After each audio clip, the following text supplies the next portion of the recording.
मला वाटतं महाविकास आघाडीमध्ये एकवाक्यता होऊ शकत नाही. कारण शेवटी विचारधारांचा प्रश्न, जागा वाटपांचा प्रश्न, स्थानिक लीडरशिप यावर महाविकास आघाडी त्या ठिकाणी विस्कळीत होणार हे सांगण्याची आवश्यकता नाही. आता संजय राऊत साहेब राष्ट्रवादीच्या ऐवजी काँग्रेसचं प्रेम त्यांचं उतू जायला लागले. राहुल गांधी, सोनिया गांधी आणि काँग्रेसची जवळीक जेव्हा शरद पवार साहेबांनी राजीनामा दिला तेव्हापासून झाले आणि म्हणून आज राष्ट्रवादीच्या विरोधात भूमिका आणि पावलं उद्धव ठाकरेंच्या शिवसेनेची पडायला लागलेली आहेत आणि त्याचंच प्रत्यंतर सामनामधनं त्या ठिकाणी आलं आहे. उद्धवजी ठाकरे साहेबांचाही आता शरद पवारांवर विश्वास राहिला नाही की काय, अशा प्रकारचं यातनं ध्वनित होत आहे. पण भुजबळ असं म्हणतात डायरेक्टली की संजय राऊतांनी आम्ही पक्षाच्या आघाडीत आम्ही बाहेर पडावं असं वाटतंय. मला वाटतं छगन भुजबळांच्याच मनात काय आहे ते त्यांनी स्पष्ट करावं. त्यांची भूमिका काय होती हे येणाऱ्या काळात कळेल. परंतु महाविकास आघाडीमध्ये राष्ट्रवादीचं भलं नाही अशा प्रकारची जाणीव राष्ट्रवादी व महाविकास आघाडीबरोबर जाऊन शिवसेनेची झालेली आहे आणि म्हणून ना घरका घाटका अशा द्विधा मनस्थितीत ते आहेत. आणि तशाच प्रकारे भुजबळ पण आज त्या ठिकाणी गोंधळलेल्या अवस्थेत आहेत. पवारसाहेबांचा झेंडा खांद्यावर घ्यायचा की अजितदादांची साथ द्यायची आणि त्यातनं संजय राऊतांवर ही आलेली त्यांची टीका आहे किंवा वक्तव्य आहे. नाना पटोले ज्या पद्धतीने म्हणतात की जे स्नेहल जगताप आहे, उद्धव ठाकरेंनी एवढा महाडमध्ये सभा घेऊन पक्ष प्रवेश केला, मात्र या सगळ्या अगोदर सांगितलं होतं की स्नेहल जगताप यांना शिवसेनेमध्ये घेऊ नका, तर तरी देखील घेतलं गेलेलं. त्यामुळे कुठेतरी तिथेही राष्ट्रवादी हे कसं आहे, एकत्रित राहायचं आणि एकमेकांवर कुरघोडी करायच्या अशा प्रकारचं राजकारण महाविकास आघाडीचं सुरू आहे. आपापल्या पक्षातली लोक महाविकास आघाडीतल्या घटक पक्षात जात आहेत, घटक पक्षाची लोक त्या त्या पक्षात येत आहेत.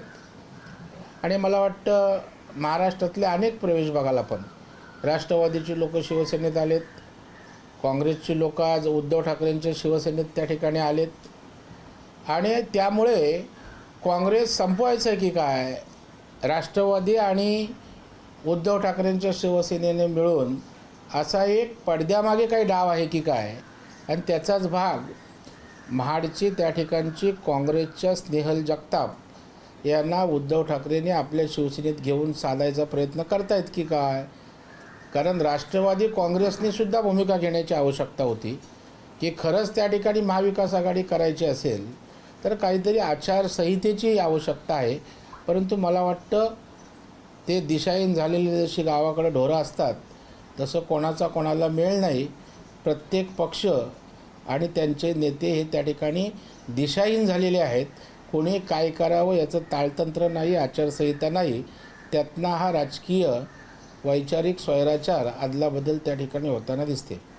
चित्रपट निर्माते केदार शिंदे यांनी एक ट्विट केलेला आहे, त्याच्यामध्ये उल्लेख केला आहे की भाजपकडून द केरला स्टोरीसारख्या चित्रपटाचं मोफत आयोजन केले जाते, मात्र महाराष्ट्र शाहीरबद्दल कुठलाही राजकीय पक्ष बोलायला तयार नाही आहे. तर शाहीर, महाराष्ट्र शाहीर आहे नेमकं काय हे तरी नेत्यांना माहीत आहे की नाही? नाही, निश्चितच त्यांच्या भूमिकेचं आम्ही स्वागत करू. त्यांनी काय केरळा स्टोरीला विरोध केलेला नाही, परंतु अपेक्षा व्यक्त केले की ज्या शाहिरांचं या महाराष्ट्राच्या उभारणीत फार मोठं योगदान आहे, किंबहुना शाहिरी पोवाडा ही परंपरा जपण्यामध्ये त्या ठिकाणी शाहीर साबळेंचा अनन्यसाधारण महाराष्ट्राच्या सांस्कृतिक जडणघडणीत एक मोठा वाटा आहे आणि राजकीय उलाढालींमध्ये सुद्धा. आणि त्याच्यावर निश्चितच केदार शिंदे यांचं म्हणणं त्या ठिकाणी सकारात्मक अर्थानं घेऊन शाहीर, महाराष्ट्र शाहीरसुद्धा प्रदर्शित कसा होईल याची जास्तीत जास्त भारतीय जनता पार्टी आणि आम्ही महाराष्ट्र शाहीरप्रेमी काळजी घेऊ. सर, केदार शिंदे यांच्याबरोबरच भाऊ खराडेंचा केडीएम चित्रपट सुद्धा असंच आहे. त्यांनी सुद्धा रडले चित्रपटगृहामध्ये आणि स्क्रीन मिळू दिली जात नाही अशा प्रकारचा आरोप केला होता. तो सुद्धा चित्रपटाचे सगळे निर्माते आणि कलाकार जे आहेत ते टेन्शन पाहायला मिळत आहेत. सरकार यावरती काही नाही, निश्चितच या ठिकाणी मराठी चित्रपटांना त्या ठिकाणी थिएटर मिळावं यासाठी भारतीय जनता पार्टी आग्रही राहील. सरकार, सांस्कृतिक मंत्री असतील, आमचे मुख्यमंत्री, उपमुख्यमंत्री या सगळ्या गोष्टीचा आढावा घेऊन प्राधान्यानं मराठी चित्रपटांना त्या ठिकाणी थिएटर मिळेल याची येणाऱ्या काळात दक्षता घेऊन कार्यवाही होईल. सर, आज कर्नाटक निवडणुकीच्या प्रचाराच्या तोफा थंडावत आहे. अशात राज ठाकरे यांनी सीमावर्ती भागातील लोकांना आवाहन केलंय की मराठी माणसांनी त्यांच्या अस्मितेसाठी सर्व मराठी उमेदवारांना एकजुटीने मतदान करणं गरजेचं आहे. आता त्यांचा काय तिथं उमेदवार नाही आणि त्याच्यामुळं कर्नाटकाच्या बाबतीत ते दुसरी काय भूमिका घेणार. काँग्रेसला मतदान करायला सांगणार नाहीत, भारतीय जनता पार्टीला सांगत नाहीत. त्याच्यामुळे आता मराठी या विषयावर त्याने त्या निवडणुकीत आपलं काहीतरी स्टेटमेंट असावं म्हणून ती केलेली आहे. त्याच्यामुळे त्यांचे राजकीय नेते आहेत, पक्ष आहे, त्यांची ती भूमिका आहे. सर, मिठी नदीमध्ये बनाव टाकून रस्ता बनवण्यात आलेला आहे, त्यामुळे कुठेतरी पाऊस सुरू झाल्यानंतर धोक्याचा इशारा वाटतोय. मनसेसुद्धा आक्रमक झालेली आहे. संबंधित कॉन्ट्रॅक्टरवरती काही कारवाई होणार. एक लक्षात ठेवा, एक आपल्याला मान्य करावंच लागेल. शिंदेसाहेब, फडणवीस साहेबांच्या नेतृत्वाखाली या राज्यात सरकार आल्यानंतर गेल्या 10 महिन्याच्या कालावधी मुंबईच्या संदर्भात अत्यंत बारकाईनं दोघंही लक्ष घालत आहेत. मुंबई स्वच्छ होते, बदलते आणि जी गटारं आहेत किंवा नद्या, स्वच्छतेची मोहीम मोठ्या प्रमाणावर सुरू आहे. आणि आपण म्हणताय त्याप्रमाणे अशी गोष्ट जर असेल तर त्याची दखल घेऊन पावसाळ्यापूर्वी 100% काम होण्याची काळजी शिंदेसाहेब, फडणवीस साहेबांच्या नेतृत्वाखाली, मार्गदर्शनाखाली आयुक्त आणि महापालिका घेत. त्या नदीच्या पात्रामध्ये भराव टाकून रस्ता तयार केला गेलेला आहे. हा किती मोठा धोका आहे? नाही, जर अशा प्रकारे नियमबाह्य काय झालं असेल निश्चितच त्याची चौकशी करून दखल घेऊन कार्यवाही करण्यासंदर्भात राज्य सरकार, महापालिका भूमिका घेईल. रुपाली चाकणकर ज्या महिला आयोगाच्या अध्यक्ष आहेत त्यांनी ट्विट केलेलं होतं. त्या पाठोपाठ खासदार सुप्रिया सुळेंनी ट्विट केलेलं आहे की एकंदरीत राज्यामध्ये दर महिन्याला जवळपास 2000हून अधिक महिला आणि मुली बेपत्ता होत आहेत. गेल्या 3 महिन्यामध्ये 6000हून अधिक महिला आणि मुली बेपत्ता आहेत आणि त्यांनी एकंदरीत गृह विभागाच्या आणि महिला व बालविकास विभागाच्या कार्यावर संशय व्यक्त केलेला आहे. मला वाटतं की हा विषय गंभीर आहे, त्याच्याविषयी दुमत असायचं काय कारण नाही. परंतु याच्यामध्ये भावना आपली स्वच्छ आणि प्रांजळ असायला पाहिजे. केवळ राजकीय अभिनिवेशातनं असणाऱ्या सरकारवर दोषारोप ठेवायचे. गृह खातं का अगोदर नव्हते का? गृहमंत्री अगोदर नव्हते का? अशा प्रकारच्या घटना कालच झाल्या का? त्याच्यामुळे तुम्हाला त्या गृह खात्यावर बोलायचा नैतिक अधिकार पण नाही, कारण आपले गृहमंत्री जेलमध्ये जाऊन आलेत. त्यांचा कारभार महाराष्ट्राने, देशानं पाहिलेला आहे आणि आपल्याला माहीत आहे की असणारे सध्याचे गृहमंत्री हे निष्कलंक आहेत. त्यांच्यावर कुठल्याही प्रकारचा डाग नाही आणि आपल्या कर्तव्यामध्ये लॉ अँड ऑर्डर सांभाळण्यात, मग तो कुठल्याही प्रकारचा असो, अत्यंत कठोर आहेत. आणि आपण एकंदर जर आकडेवारी बघाल तर त्या ठिकाणी त्या दिशेनं हे सगळे प्रकार कमी होण्याच्या बाबतीत, शोध मोहीम वाढवण्याबाबतीत राज्य सरकार त्या ठिकाणी ॲक्शनमुळे आलेलं आपल्याला दिसेल. विधान भवनाच्या अधिवेशनामध्ये आपण पाहिलेलं होतं की मोठ्या संख्येने मुली बेपत्ता आहेत असा दावा भाजपने केलेला होता. जितेंद्र आव्हाडांचं म्हणणं होतं की फक्त 3000पर्यंत हा आकडा आहे. तर आता पुन्हा एकदा या आकड्याला दुजोरा मिळतोय, कारण 3 महिन्यामध्ये जर 6000 मुली बेपत्ता असतील तर त्याचा गंभीर पातळीवर जाऊन चौकशी करावी अशी मागणी तुम्ही करणार आहात. एका बाजूला आव्हाड अशा प्रकारचं मागणी करतात, आव्हान करतात. दुसऱ्या बाजूला आम्ही एक शंका उपस्थित केली की लव जिहादसारखे प्रकरणं होऊन हिंदू मुलींना फसवून नेऊन गायब केलं जातं की काय. अशा प्रकारची जेव्हा आंदोलनं उभी राहिली, संशय व्यक्त केला, तेव्हा यांच्या थोबाडाला कुलूप लावलं होतं. तेव्हा आम्ही हे राजकीय करतोय असं म्हणाले. परंतु मी पुन्हा एकदा ठामपणे सांगतो की अशा प्रकारच्या घटना होत आहेत. कारण काल 2 दिवसापूर्वी माझ्याकडे, मी नाव कोट करत नाही, मालाडमधली, मालवणीमधली एक त्या ठिकाणची हिंदू महिला आली. तिची मुलगी बेपत्ता आहे. तिला संशय त्या ठिकाणी आहे की मालवणीमधल्या अशा प्रकारच्या प्रवृत्तींनी माझी मुलगी त्या ठिकाणी संमोहित झालेली आहे. ती त्या ठिकाणी बाहेर गेलेली आहे. चौकशी करण्याची मागणी तिने केली. ती त्या ठिकाणी अस्वस्थ आहे आणि त्यामुळे यामागे लव जिहादच्या माध्यमातून मोठ्या प्रमाणावर गायब होण्याचं प्रकरण वाढलेलं आहे. त्याची गांभीर्यानं सगळ्या पक्षांनी दखल घेऊन या विषयाकडे पाहिलं पाहिजे आणि म्हणून प्रमाण वाढतं आहे असं माझं स्वतःचं मत आहे. तर आज ईडीने न्यायालयामध्ये आरोपपत्र दाखल केलेलं आहे. साई रिसॉर्ट घोटाळा प्रकरणी सदानंद कदम यांच्या सोबतच अनिल परब यांना देखील या प्रकरणामध्ये सहआरोपी करण्यात आले. नाही, मला वाटतं ईडीची त्यांची ती प्रक्रिया आहे. कायद्याला अनुषंगाने ईडीच्या चौकटीत ज्या ज्या कारवाया असतील त्या होणार आहेत आणि कायद्यासमोर कोणीच त्या ठिकाणी वेगळा नसतो.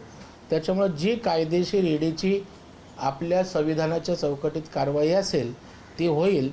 त्याला कोणालाही सामोरं जावंच लागतं. हिंदी में जानना चाहेंगे, जिस तरह से सामने के संपादकीय में महाविकास आघाड़ी के आपसी मतभेद साफ तौर पे दिखाई दे रहे हैं, बीजेपी लीडर आपको क्या लगता है? नहीं, वो तो होने वाली ही है. एक देखो लीडरशिप का सवाल है.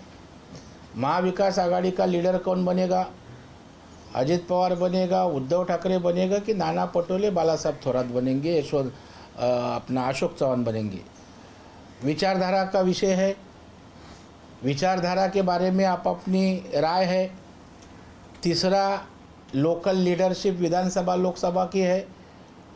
ऐसे ढेर सारे सवाल है. इसलिए आप देख रहे हैं कि अभी पवार साहब ने राजीनामा दिया, उद्धव ठाकरे का बयान आया नहीं. अभी संजय राउत ने सामना के माध्यम से राष्ट्रवादी के ऊपर टीका की. राहुल गांधी कांग्रेस के नज़दीक जाने का प्रयास है.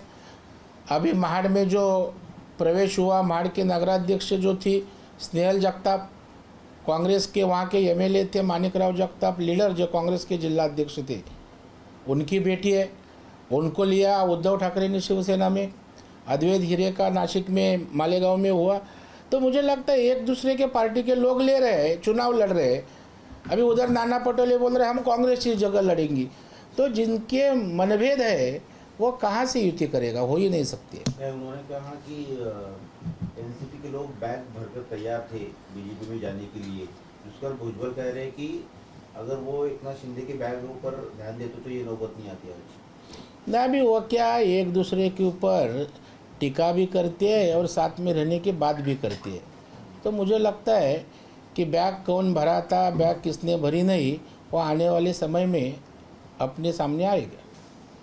आपने कहा था कि भुजबल को लेकर कहा था कि भुजबल के मन में क्या है ये भी दिखाई देगा आने वाले दिनों में. नहीं, बराबर है ना. भुजबल की भी मानसिकता क्या थी. अभी पवार साहब की इस भूमिका से अलग अलग राय एनसीपी के नेताओं की आती थी, लेकिन सब नेता मैक्सिमम अजित दादा के साथ थे. आने वाले भविष्य में समझेगा. सर का सर एक और था चाकणकर ने जैसे ट्वीट किया था कि 2200 लड़कियां गायब हैं महाराष्ट्र से, और सुप्रिया ताई ने भी उस पर ट्वीट किया है. इस पर क्या कहेंगे सर? नहीं, मुझे लगता है ये गंभीर समस्या है. वो आज की नहीं है, लेकिन अभी आजकल जो लव जिहाद के माध्यम से हिंदू लड़कियां गायब होने का प्रमाण बढ़ गया है. हम लोग इसके ऊपर वक्तव्य किया, आंदोलन किया तो हमें उसको राजनीतिक मामला बोलते हैं. लेकिन आप देखोगे मेरे पास अनेक सारी घटनाएं, मेरे पास शिकायतें आती है कि हिंदू लड़कियां गायब है. कई कम्युनिटी के स्पेशली लोग उसको सम्मोहित करते हैं, हिप्नोटाइज करते हैं और लड़की उनके साथ जाती है, गायब होती है. कई तो मर्डर भी हुए, ऐसे केसेस अपने सामने आए हैं. तो मुझे लगता है इसी एंगल पे राज्य सरकार के होम डिपार्टमेंट ने डीपली इंस्पेक्शन करके ये विषय को समाप्त करने की आवश्यकता है. क्योंकि ये लव जिहाद हिंदू लड़कियों को इसी तरह से लेके जाने का एक प्लान प्रोग्राम कई लोग कर रहे हैं, और रुकाने की आवश्यकता है. नहीं तो ये संख्या दिनों दिन बढ़ती रहेगी. विपक्ष जो है इस पर राजनीति कर रहा है, क्योंकि जब ये मामला उठाया था तब कह रहे थे कि सरकार ने कमेटी बनाई लेकिन कोई मामला नहीं आया, कोई केस नहीं है. और अब दावे कर रहे हैं कि 3 महीने में 6-6 हज़ार लड़कियां गायब. ये देखो, कई चीज़ बताने लायक होती है, कई चीज़ होम डिपार्टमेंट सिक्रेसी के कारण बता नहीं सकते हैं. हम लोग ऐसे कई केसेस सरकार को दिए. मेरे पास तो ऐसे 8-10 केसेस आए जो मैं आपके सामने नाम लेके उस फैमिली को एक्सपोज नहीं करना चाहते.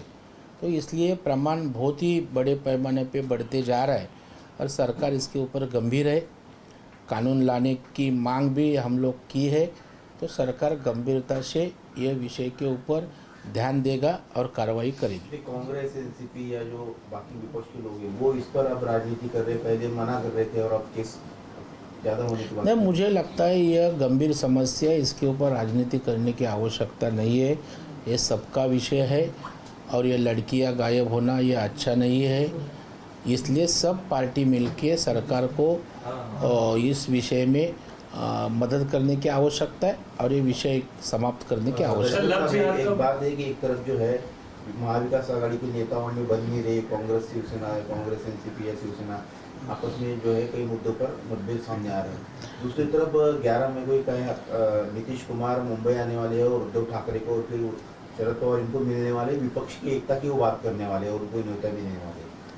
मुझे लगता है हमारे मराठी में एक कहावत है, तुझं माझं जमेना आणि तुझ्या वाचून करमेना।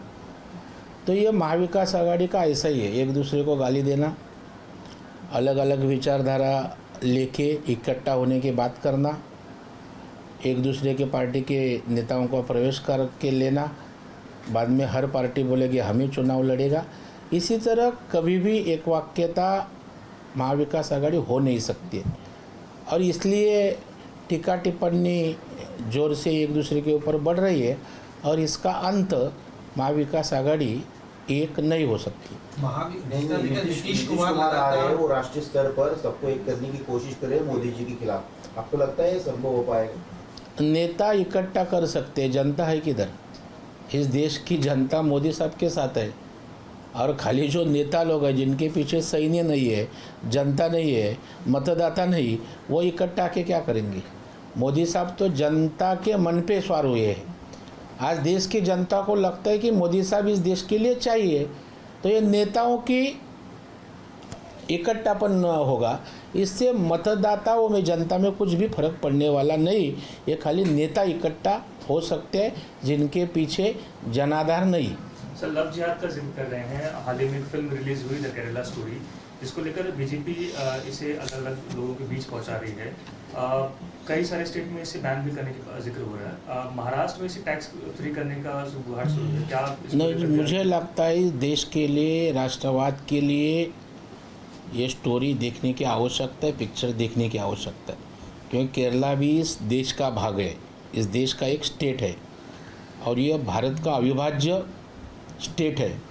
और उधर जो अन्याय है और जिस तरह से जो कोई चीज़ हो रही है उसका प्रदर्शन, प्रेजेंटेशन इस पिक्चर में हुआ है, तो मुझे लगता है सबने देखना चाहिए। और मैं मांग करूँगा कि टैक्स पे करेगा तो और जोर से लोग देख सकते हैं और मैक्सिमम थिएटर पे लगेगा, मैक्सिमम लोग दे सकते हैं। उठता है कि तनाव दूसरे समाज के बढ़ते हैं। केरला की स्टोरी अगर महाराष्ट्र में दिखा है, दूसरे समुदाय में बांटने की कोशिश नहीं हो रही यहाँ पे आपको? नहीं, बांटने की नहीं। देखो, समाज कौन सा भी रहे, स्टेट कौन सा भी रहे, देश एक है और इस देश में अलग अलग विचारधारा हर स्टेट में कम्युनल अगर डिफरेंसेस क्रिएट करते तो अच्छा नहीं। इसलिए वो जागृति करने के लिए देश भावना की मन में नज़र रखते हुए ये स्टोरी है, ये पिक्चर है, मुझे लगता है सबने देखना चाहिए। इससे देश की भलाई है, देश के लिए, राष्ट्रवाद के लिए प्रेरणा, प्रोत्साहन देने वाला ही ये चित्रपट है। सर, मराठीत एक हवा होता की बिहारचे मुख्यमंत्री नितीश कुमार हे मुंबई दौऱ्यावर आहेत आणि या दौऱ्यादरम्यानच ते शरदचंद्रजी पवार किंवा उद्धव ठाकरे यांची भेट घेणार आहेत। विरोधक एकमूठ बांधताना पाहायला मिळत आहेत, भाजप विरोधात कसं पाहता? ओसाड गावचे पाटील आपण म्हणतो तसं ज्यांच्या मागे जनाधार नाही अशा नेत्यांची मोड बांधण्याचा केविलवाणी प्रयत्न आहे। आता प्रत्येक पक्षाचा काय जनाधार उरला आहे हे आपण त्या ठिकाणी पाहत आहे। महाराष्ट्रात काँग्रेसचा काय जनाधार आहे आपल्याला माहीत आहे। उद्धव ठाकरेंची तर अख्खी शिवसेना एकनाथ शिंदेंसोबत गेलेली आहे आणि राष्ट्रवादीचं तर काही 30-40 सरंजामदारांचा पक्ष आहे। जनता कुठे आहे? लोक कुठे आहेत? आज देशातील जनता आणि लोक मोदी साहेबांसोबत आहेत, भारतीय जनता पार्टी सोबत आहेत। त्याच्यामुळे नेत्यांची मोड बांधू शकतील, जनतेची, मतदारांची मोड बांधू शकत नाहीत, लोक त्यांच्यावर जाऊ शकत नाहीत। कारण मोदी साहेबांनी त्यांच्या या 2 टर्मच्या कालावधीमध्ये देशातील जनतेला विश्वास दिला आहे, देश प्रगतीकडे नेण्याचा प्रामाणिक प्रयत्न केला आहे, सगळ्या समाज घटकांना न्याय दिला आहे आणि जागतिक पातळीवर त्या ठिकाणी एक स्वतःचं भारताचं वेगळं स्थान उंचाईवर नेण्याचं काम मोदी साहेबांनी केलं आहे. आणि त्यामुळे देशांना मोदी साहेब हवेत, देशातील जनतेला हवेत. आणि त्याच्यामुळं वैफल्यग्रस्त झालेली देशातील काही मुठभर नेते मंडळी नेत्यांची मोड बांधतील, हाताला काही लागणार नाही. सर, साखर आयुक्तांनी राज्यातल्या 22 कारखान्यांवरती कारवाई केली की विना परवाना त्यांनी ऊस गाळप केलेला आहे.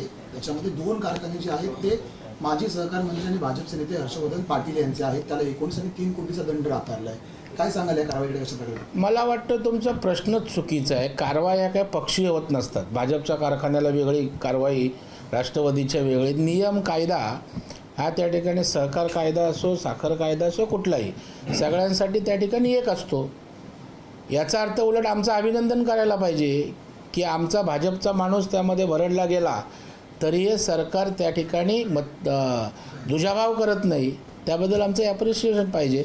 कायदा हा सगळ्यांना सारखा असतो आणि त्याच्यामध्ये जे चुकीचे असतील त्यांच्यावर कारवाई होत असते. डोळे बघा नीट.